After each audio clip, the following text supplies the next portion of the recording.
a man I truly respect, New York Times columnist, just minutes after the debate was one of the first journalists to call on Biden to step down, a man of great integrity and portfolio, Kristof. Nick, it's good to see you. Thank you for joining me. Good to be with you. First, the New York Times. You okay with how they're doing this? Yeah, I am. I mean, I'm not involved in writing the editorials, but I think it's perfectly reasonable for an editorial to weigh in on who should be the Democratic nominee. It's one thing if it's Nick Kristof, and by the way, it would probably carry as much or more weight, but should people now believe that the New York Times is anti-Biden and cannot be a fair broker because you know they want him out?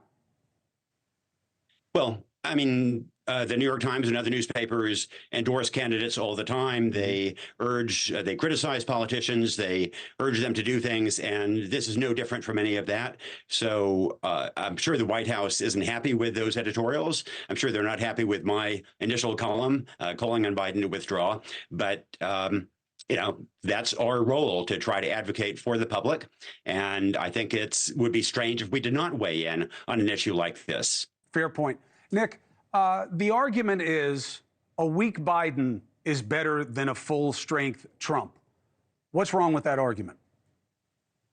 So I think two things. I mean, first of all, there is genuinely a question about the ability of the president to serve 4.5 years from now. I mean, how is that going to work out if we have concerns about his capacity right now?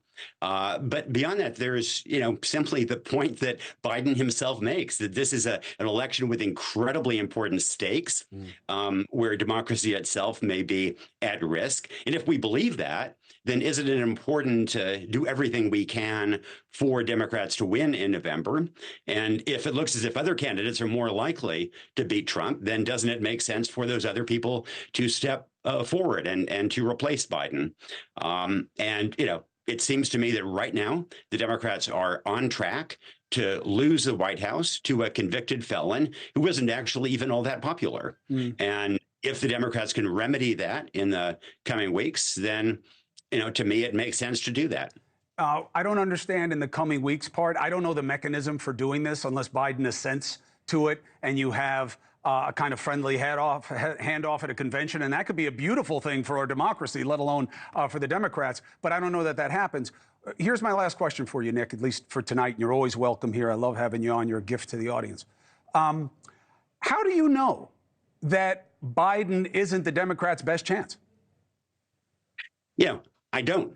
There's always going to be uncertainty about this. But look, when you have an incumbent president who was already underwater before the debate, when you have that debate performance, when you have the risk that there will be another shoe to drop, and it could happen any time. It could be at the NATO summit. It could be, any evening. And we in the media will be so focused on him in ways that perhaps are unfair. But the moment there is a slip up, everybody in America will see that. And I guess more broadly, there really is this anti-incumbency mood, not just in the U.S., but around the world. We saw that in the British elections. We saw that in the French elections.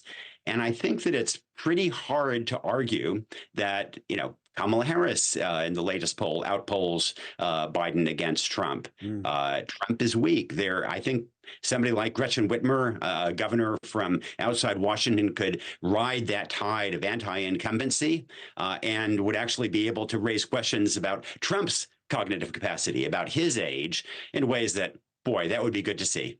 Nick Kristof, I appreciate your perspective as always. Thank you very much for coming on the show.